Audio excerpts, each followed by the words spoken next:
mbola amin'ny fifaliana indray no ahafahana miaraka amintsika anatin'izao fampahirezana fo izao a dia hivavakisika. Jehovandriamanitra raha eo dia misaotranao no ny fitahinao, fitiavanao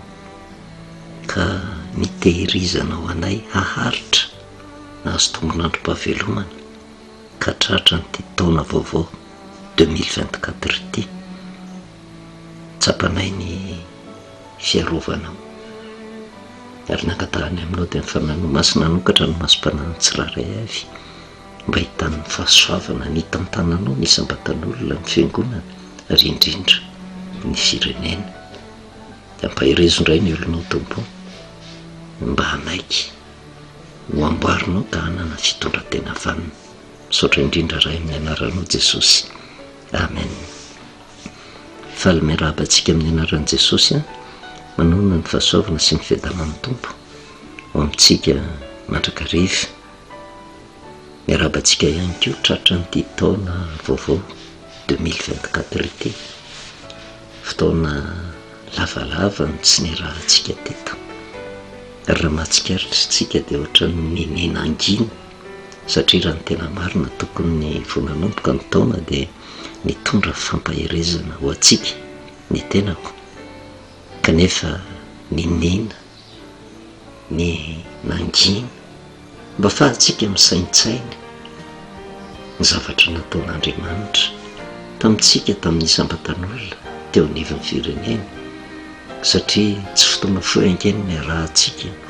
fefa fotoana lava ny fampahirezantsika teto tondrahantsika ny tenin'Andriamanitra. Ary izay fotoana nanginana izay hatramin'ny voalohany taona ka mandrapatonga nyty andro anio ity dia tahaka ny fotoana nomen'Andriamanitra antsika mba hisaintsaina antsika ny famarina ny tenin'Andriamanitra rehetra nomena antsika ao anatin'ny fahanginana, satria tamin'iny taona 2023 iny dia anisany zavatra miverimberina tao anatin'ny fampahirezana nomena antsika, na nandalo ady niatrika fifidianana,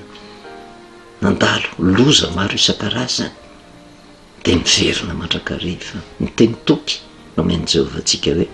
Jehovah hiady anareo fenareo kosa angina. Misy ny fotoana anginana ary izay le fotoana fahanginana izay dia fotoana hieritrretana mba hisaintsaina antsika hoe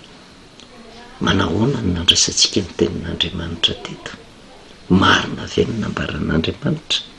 na dia ny tena nitondra an'izany arake nieritreritra hoe ahoana moa ny fomba andraisan'ny olona an'izany, kanefa ny tenin'Andriamanitra tsy maintsy ambarany marina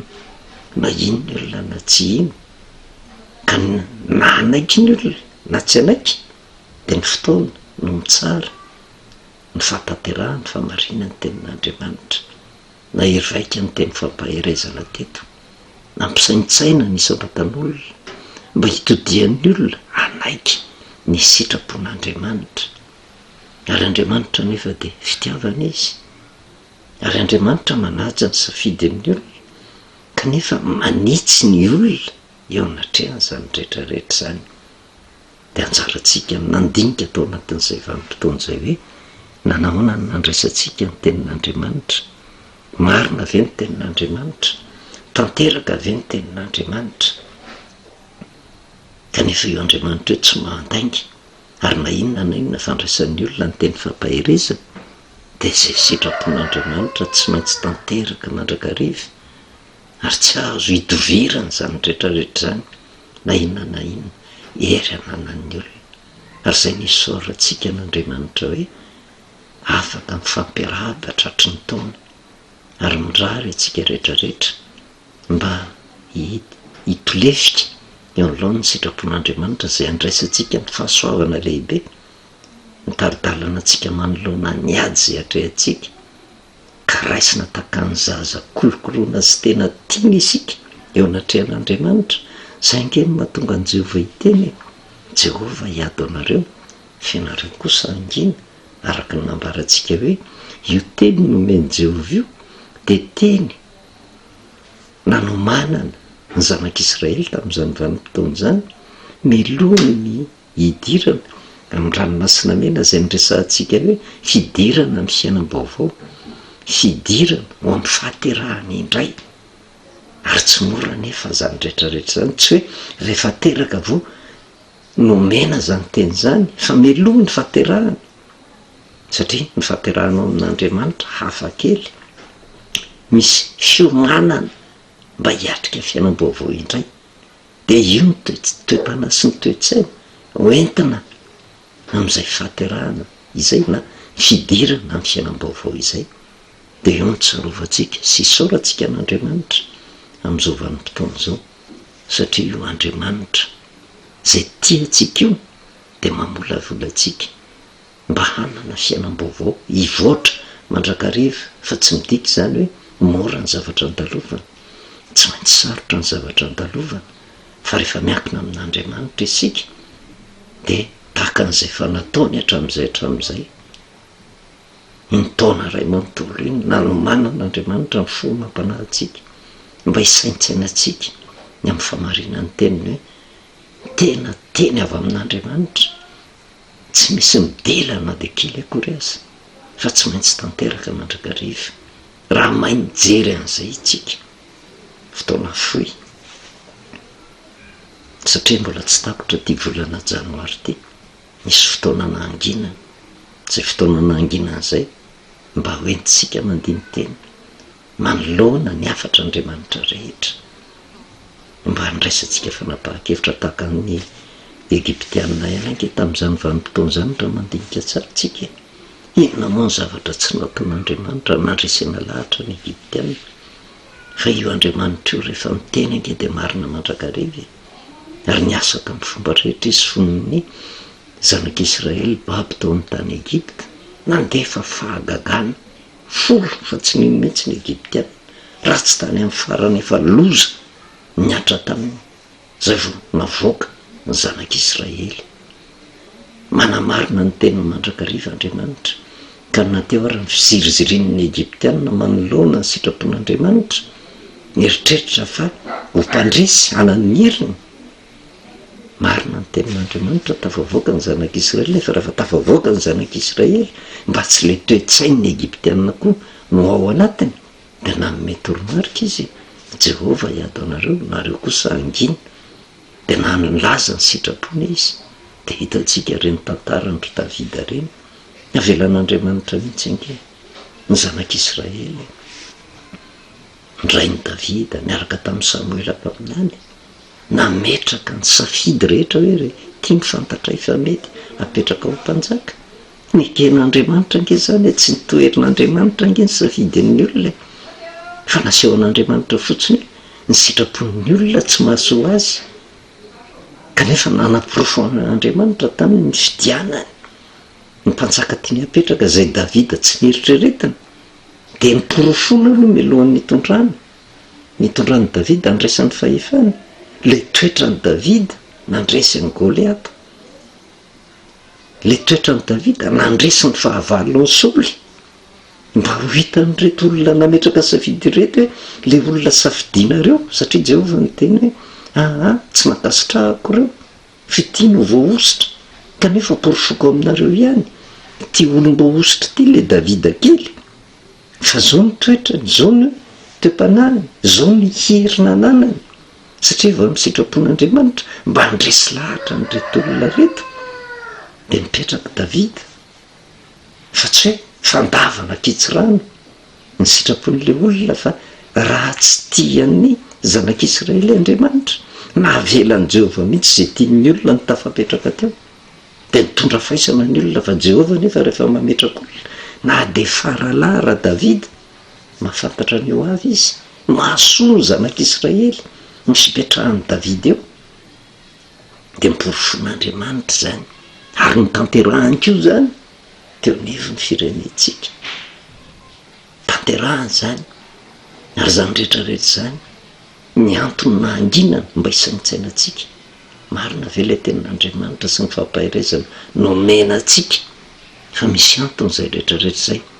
mba tonga atsika hisaintsaina sy hiverina amin'ny tena fivavahana marina, tsy handeha araka ny sitrapontsika, tsy voasarika tahaka an'ireo zay fandraisantsika teto hoe le zavatra mitrangany nahazo tsiny ange Davida, mianjehana ange Davida, mifofona ange ny ainy Davida, kanefa io ny voatendrin'Andriamanitra fa tsy nahafaty any Davida zany, kanefa Davida tsy namaly faty teo anatrehan'izay rehetrarehetra zay. Azony Davida mihitsy ny namono any Saoly, fa ny zavatra mitranga nefa tsy nivonoany Davida Saoly. Napetraka Andriamanitra amin'ny toerana misy azy satria izy no fantatra fa afaka hitondra ny zanak'Israely manoloana ny teo zavatra hitranga rehetrarehetra. De torak'izany keo tamin'i Jesosy, fa ny zavatra niatra tamin'i Jesosy de mba ho lesona, mba tsy hiverimberina amintsika amin'ity taona 2024 ity. Fa ny zavatra nisy tamin'izany vanim-potoana zany zay mamaritra ny tantaran'izao tontolo izao zay naverimberitsika. Ary rehefa tonga Jehova naniraka ny Jesosy zany mba hitondra famonjena ho an'izao tontolo izao, no lavon'ny olona zany. Ary tamin'ny alalan'ny Pilato no nametrahana safidy, izy no tiako alefa ao aminareo, Jesosy sa Barabasy, ary mpitondra fivavahana lo olona ny mpivavaka tamin'izany vanim-potoana zany tsy nandinika akory, fa naleo ny safidy hoe Barabasy no alefaso anay, fa vonoy Jesosy nanda le fiainatsambatra omen'Andriamanitra azy, mba hisaintsaina atsika amin'izao vanim-potoana zao. Io nge mamaritra ny tantaran'izao tontolo izao hoe fa maninona ny tsy misy filaminana, maninona ny korotana, satria izay ny safidin'ny olona, Barabasy no alefaso. Ary raha ny tena marina tsy jentilisa no safidy amin'ny Barabasy,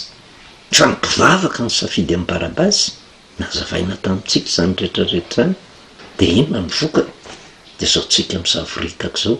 kanefa na misaforitaka ary ny safidy ho raisin'ny olona tamin'izany vanim-potoana zany zay namaritra ny tantaran'ity zao tontolo zao ty, de mba hoentsika mandiny tena fa misy safidy tsy maintsy raisina foana. Ampaha-tsafidy eo amin'ny fiainatsika, amin'ny fiainan'ny tokantrano, ny fiainam-piangonana, fiainan'ny firenena, nananarina atsika mba tsy le toe-tsaina tamin'izany vanim-potoana zany, ny toe-tsaintsika ka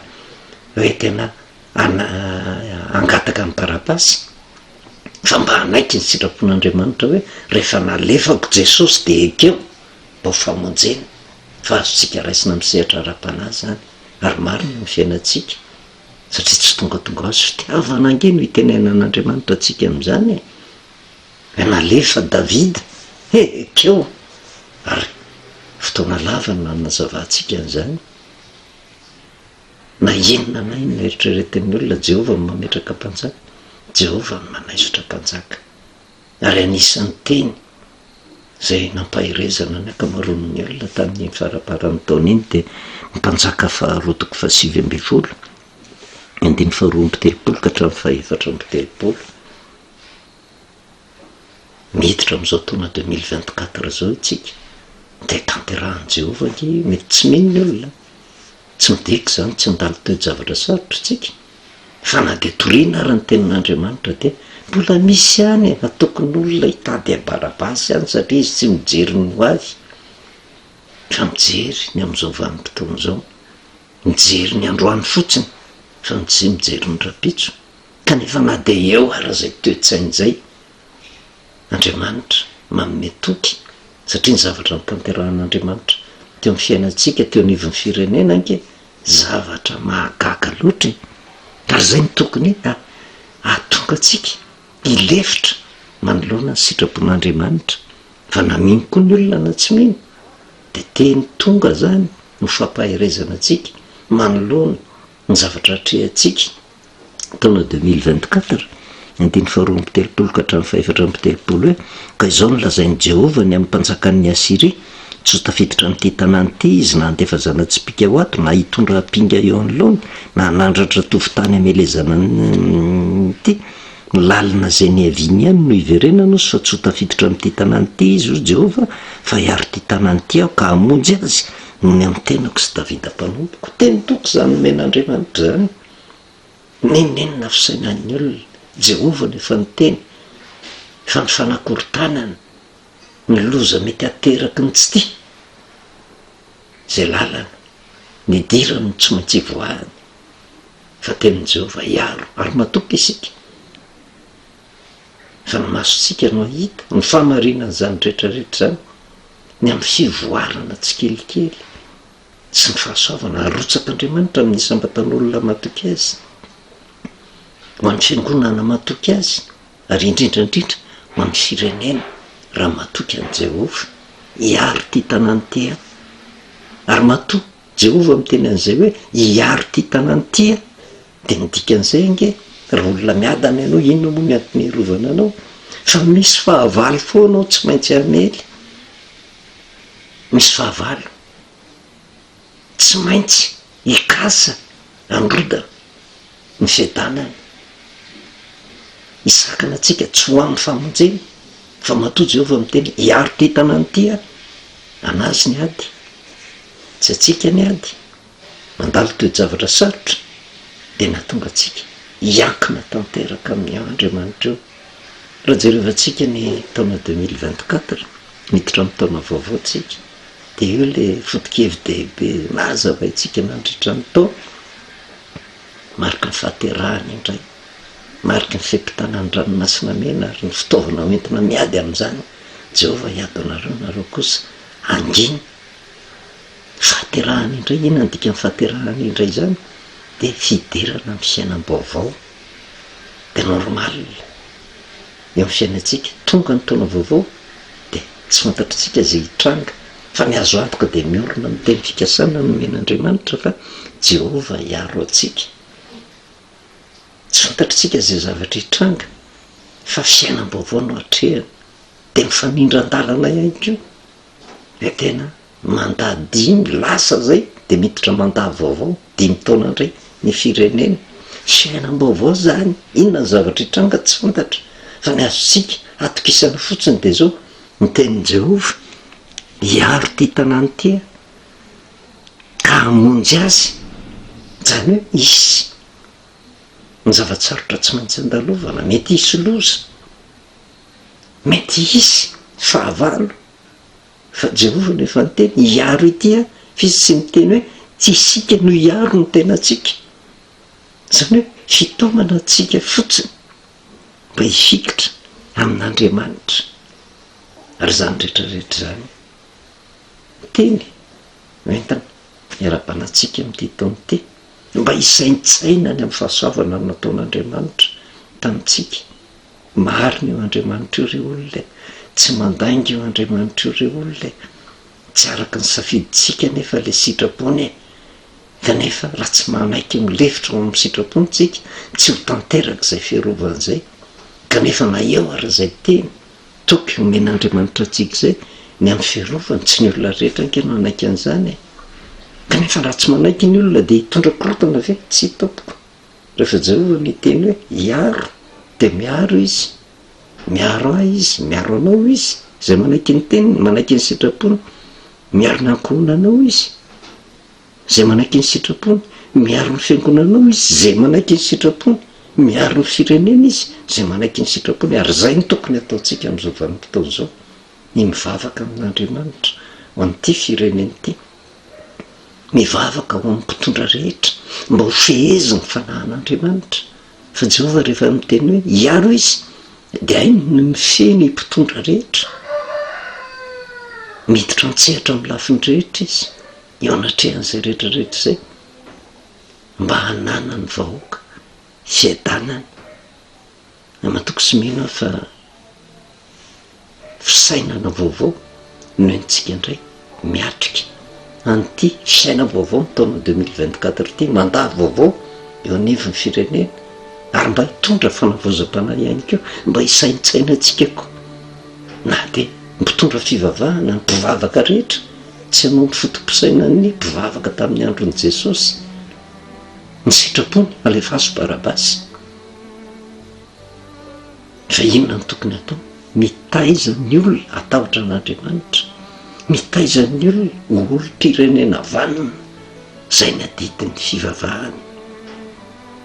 ary zay nezahana nampitaina tamintsika mandrakariva mba hitodiatsika eo amin'Andriamanitra avy alao Jehova no hiasy avy alao izy no hiady mangina fotsintsika ndika ny fahanginana tsy hoe mipetrapotsiny amin'izao fa manaiky ny fitondran'Andriamanitra de mba olombanina, hoe mpirenena vanina matahotra an' Jehova, mba ho firenena matahotra an' Jehova ty firenentsika ty, mba ho fiangonana ho tafaverina amin'ny lamina, hitaiza ny vahoaka araky ny marina ao anatin'ny soratra masina, fa tsy ho mpitondra fivavahana anarany fotsiny ihany fa mandeha amin'ny herin'ny tena. Dia mahatoky sy mino fa Andriamanitra hanamarina ny tena nyity taona 2024 ty, izay fiainam-baovao antsika hanamarina ny teniny ho amin'ny mandat vaovao indray, mba hisy ny fivoarana eo anivon'ny firenentsika. Dia hivavakitsika misaotra anao Jehovah Andriamanitra ray ny amin'ny teninao indray izay tonga taminay, teny feno fitiavana, teny mampiorona, teny mampanantena, fiarovana. Mahatoky sy mino izay efa ninonenina zavatra mitranga dia ny fanahinao masina mitondra fiononana ho an'ny olonao, mba tsy hatahotra na ho mpivy manoloana ny zavatsarotra tsy maintsy andalovana, fa mba hita ny famonjenao. Dia misaotra indrindra ray amin'ny anaranao Jesosy, amen. Manao velomantsika amin'ny anaran'i Jesosy, manonona ny fahasoavana sy ny fiadanan'ny Tompo amintsika mandrakariva.